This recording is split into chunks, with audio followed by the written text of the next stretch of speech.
So I have the lav taped to my chest, and the cable hit my knee as I was jumping, and it ripped off my chest. And I'm a big baby, and it hurts.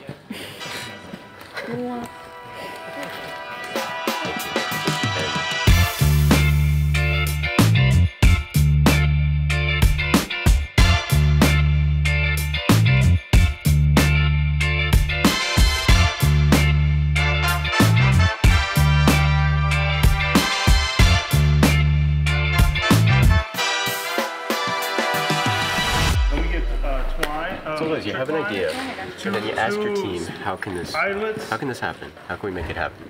And then they do it. Actually, and it's amazing. Actually, yo, right? You're just sitting here looking pretty. No, I'm saying, that's what I do, baby. That's what I do. Today, we got another really great behind the scenes video.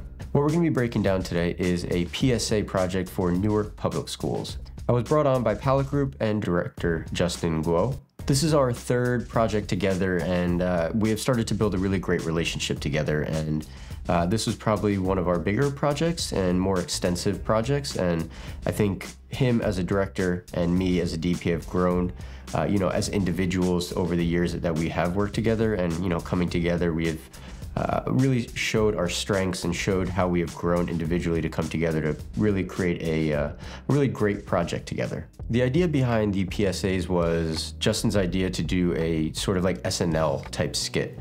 And to be able to do that, we had to secure a location, which was a stage, which we got from one of the Newark public schools. We had another day of shooting, but that was more of a documentary style, naturalistic type of shooting. But we're gonna be focusing mainly on the first day and the pre-light, where we're on the stage and building the set. Considering it's for Newark Public Schools, these PSAs really did create awareness for certain topics, so it was a really great project to be a part of in that way as well. So let's dive into the first day, which is the pre-light day.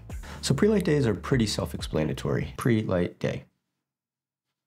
For this project in particular, it was extremely necessary. Since we were on a stage and the set had to be built, everything kind of had to be built from scratch. So it was imperative that we had a day prior to shooting to actually get everything where we wanted it, not only for G&E, but for camera, for art, production design, everything had to be in place the day before. So the pre-light day was really important, and that's where we were able to really fine-tune the lighting. That's where the grip team was able to rig the lights and make sure everything was safe. And also in terms of lighting, we were able to set everything up via DMX, so we were able to start programming things. And for the camera side, the AC was able to build the camera, make sure the monitors are up. And if you're missing anything or something goes wrong, you have that time to make sure it's fixed or problem solve, and it's essentially a buffer day to make sure that everything's set in place for your next day or when you're going to start shooting. Especially if your day is slam packed and it's already 10-12 hours, you don't really have time to switch up your lighting or experiment too many things. Experimenting comes in the pre-light day, and being able to finish that, and when you get onto set,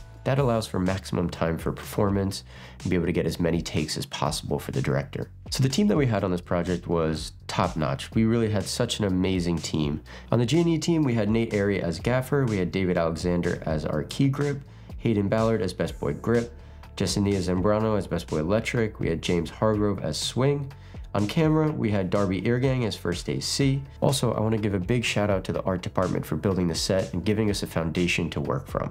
And like I say all the time, I can only shoot what's in front of me, so having a great art department and having a great looking set is a major key to making your images look great as a DP. It takes a village to really make a project happen, from pre-production to production to post. It takes a lot of agreements, it takes a lot of collaboration to get it to work. It's truly a testament from every department, from production to camera, G&E, art, hair and makeup, wardrobe, to production assistants. Everybody that's involved really makes an impact and makes a difference to make the productions happen. All right, so let's start going over the look for this project. We shot on my Sony Venice, but we opted to shoot with the Angenieux Optimo DP zoom lenses. And the interesting about those is that those are a slightly more vintage looking lens, and it is Super 35. So we had to crop the Sony Venice because it's full frame to the Super 35 mode to be able to accommodate the zoom lens. And the reason why we wanted the zoom lens was because the director, Justin, he wanted some options for zooming in and out, some crash zooms. So that was the right option for this project, and the lenses look great, and we paired those with an 1/8 of black satin. Now we're gonna talk about the lighting, which is probably my favorite part. I had a great time working on this project, not only because of, what it was, but because the freedom and flexibility to light this project from scratch and have some new lights and fixtures that I've never used before and experiment with those and have a great team to be able to create this look truly is like an amazing and freeing feeling as a DP. And I just felt like our vision coming into this project really came to life. And again, a huge shout out to the G&E team for making that happen. It's truly an amazing thing when you see something in your head and then you see it in real life. You're like, oh wow, this truly is amazing. And that's really why I love this job, is you have an image in your head, you have an idea, and then to see it in real life is such a satisfying and great feeling. So the goal for this project in terms of lighting was to light the entire set, because for the first day we lived on that entire set and the lighting only changed a little bit, but for a lot of the different segments of the PSAs, they all lived within a certain world. So we needed to make sure that the lighting was consistent and that we weren't changing things every time we switched to a new segment.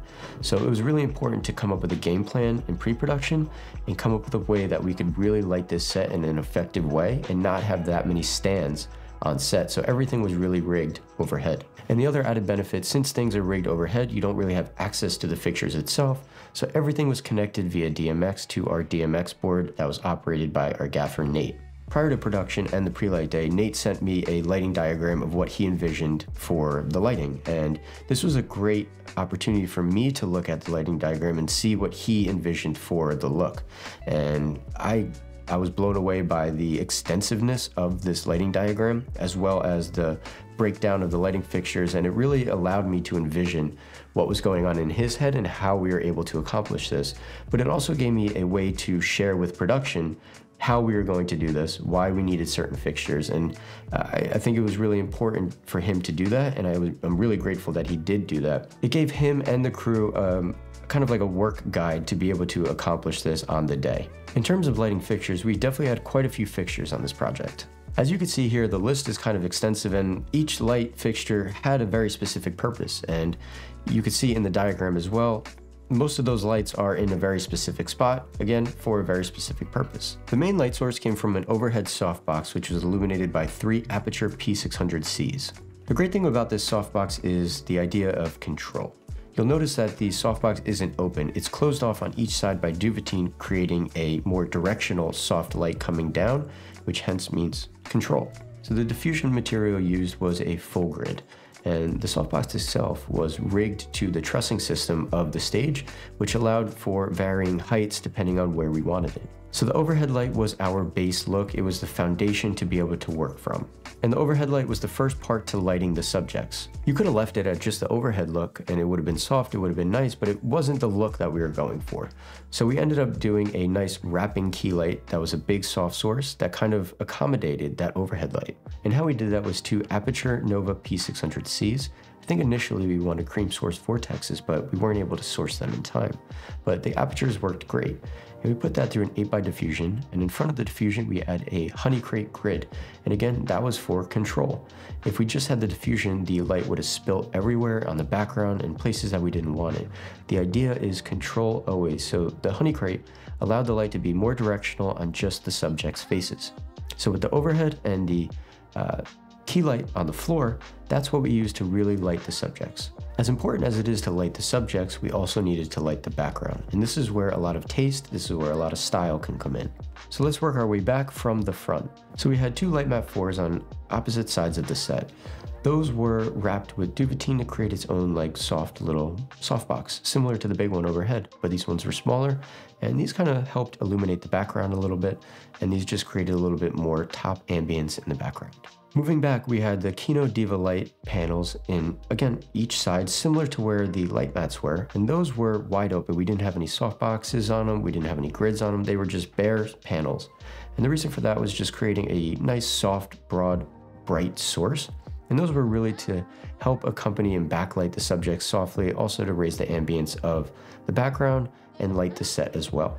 And even further behind those, we had these spotlights. And as I was talking to Nate in pre-production, I wanted some moving heads. I wanted the options to kind of create this spotlight effect and be able to move them around essentially. And Nate ended up finding really great fixtures, the HES Lodestar lights. And these were really great options, and it gave us full flexibility of color, intensity, tilting, panning, all within the DMX board. And those were evenly spread out on the trussing system, and those were the highest point lights that were aiming down towards the subject and towards the stage. Those lights ended up being a really great addition to what we were trying to do and added a lot of style because you could narrow the beam, you could widen the beam, again, you could change the color intensity, you could move the lights as you're running a take. So it was really great to add some movement of light, not only with the camera, but it added some dimension, it adds some depth as well. So those were a really great addition.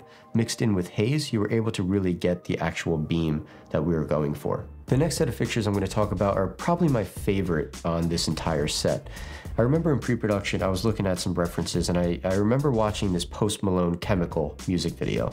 And there's one scene where it's very warm and there's these like Parkan lights behind his head, these like individual warm lights, and I just loved that look. I thought that was really great, and I sent it to him and I was like, how can we get something similar to this? So he sent me these fixtures that we could use, and they ended up being the L&E mini strip circuit lights, these older tungsten lights that had a similar effect where they're like individual bulbs that kind of gave a similar effect as those Parkans in the Post Malone. And again, I really loved that look in the music video, and I really wanted to try to incorporate it our way in this PSA project. And the really cool thing is those are DMX capable as well, so we were able to dim them up and down, which gave us a lot of flexibility as well.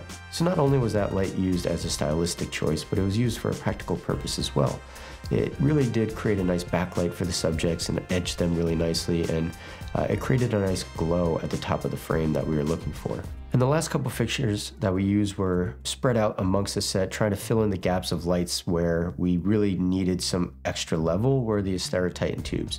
I always think it's great to have a set of these laying around because you never know where you're going to need a little bit of light in a pocket of darkness, or you're going to need a little bit of fill, you're going to need something. So having a set of these is always imperative, and I think we used a lot of them to fill in the gaps where the lighting fixtures that we did have set up didn't kind of hit, or we didn't realize that we were missing a light here or that. So having the tubes really filled in all the gaps that we needed. And as I said before, every single light was connected to the DMX board, and that gave us full control, full capability, and it did not slow us down on set. It only sped things up. We were able to dial in on the pre-light, and we were also able to lock in scenes, which means that, for example, one scene had this specific lighting look with these intensity. Nate was able to lock that in, and if we wanted to switch to another scene, we could adjust the lighting fixtures, we could adjust the color, temperature, the intensity, and lock in that scene. There was one segment in particular where in the middle of the scene, the lighting changed, and we wanted a lighting change in real time. So we had to lock in both of the scenes for the lighting. And as the camera moved and we were able to give the cue, Nate hit the button and the lighting switched. So on a dime, we just switched the cues, and we were able to do that instantly on every single light. And that's not really possible unless you have a DMX board. So that was really imperative for speed, efficiency, and be able to give us the lighting effect and look that we were going for. The last scene that we did was probably the most fun of the day. It was a teacher rapping in front of all of her students, and they were just kind of dancing in the background. It was definitely a really fun, like, music video style scene. And this is where we got to get really stylistic. This is where we went handheld. So it really differentiated itself from the other segments of the PSAs. But the really cool thing was trying to match the energy of the teacher while she's rapping. And, obviously the camera's moving, but how can we add another layer of dimension and depth? The Lone Stars in the back, the moving headlights, Nate was able to program and move while she was rapping, while we were recording. So it just added a really nice layer behind them. And we got some occasional flares in and out. We got some, the light hitting the lens every so often. And with that, the mini strips, the tungsten units, also dimmed up and down to create a nice effect too behind them. So the backlight was also dimming up and down. So yeah, between those two, between the camera movement, it really added a nice layer of depth, dimension, and it kind of, and it really just matched the energy of the teacher, which is what we were going for. So it was a really great way to differentiate itself from the other ones. So that's the breakdown of this Newark PSA project.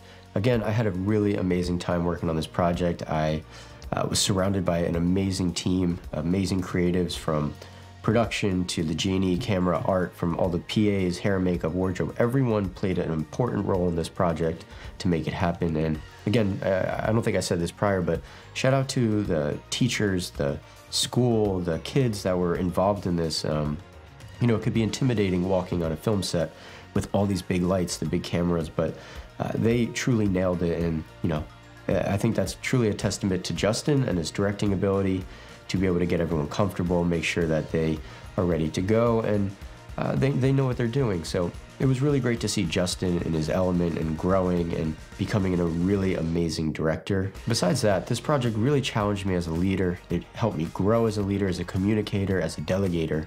And I'm grateful for every project that can do that for me. It's not every project that you get challenged, and I'm really grateful to have been able to DP this project. It was a great opportunity, and you know, with all the positives that went in this project and how amazing it turned out, obviously there's always things to learn from, things that we could have done better, but those are always just learning opportunities to take with you for the next project. Again, thank you to Justin, thank you to Palette Group for bringing me onto this project. Shout out to Newark Public Schools, and hopefully you all learned something from today's video. If you did, share it with a friend, like, comment, subscribe.